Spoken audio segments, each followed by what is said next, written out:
రంజాన్ అంటే భక్తి, రంజాన్ అంటే పండుగ. ఆ పండుగకు తీపి టచ్ ఇచ్చే సేమియా పాయసం రెసిపీ. క్రీమీ టెక్స్చర్, గుమగుమలాడే సువాసన, పర్ఫెక్ట్ ఇఫ్తార్ డెజర్ట్. ఈసారి మీ రంజాన్ను మరింత స్పెషల్ చేయండి మా స్టైల్ సేమియా పాయసంతో. ఇంకా వీడియో స్టార్ట్ చేద్దాం. Welcome back to my channel living bro official. మీ వంతింటి నేస్తం.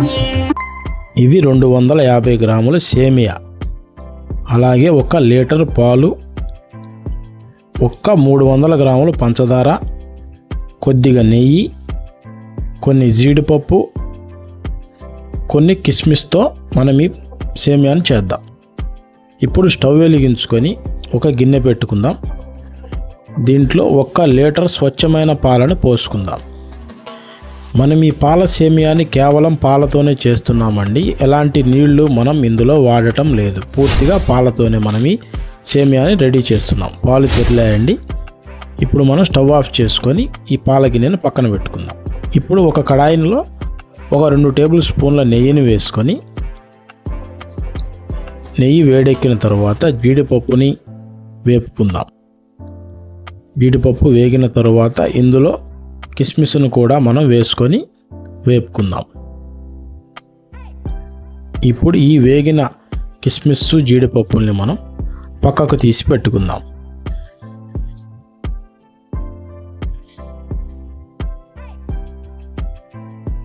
ఇప్పుడు అదే నెయ్యిలో మనం ఈ 300 గ్రాముల సేమియాని కూడా వేసుకొని కొద్దిగా రంగు మారేంత వరకు మనం వీటిని వేపుకోవాలి.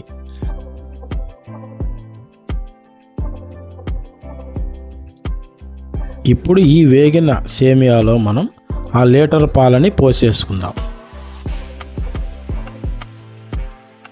పాలల్లోనే మనం ఈ సేమియాని ఉడికిస్తున్నామండి.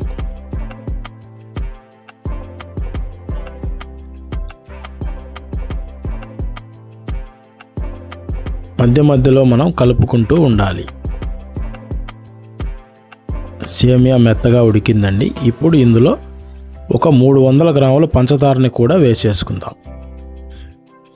ఇప్పుడు ఇదంతా బాగా కలిసిపోయేట్టుగా మనం కలుపుకుందాం.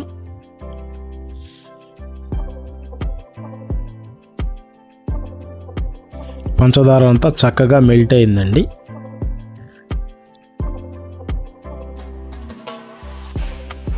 ఇప్పుడే మీ తీపికి తగినట్లుగా అడ్జస్ట్ చేసుకోండి.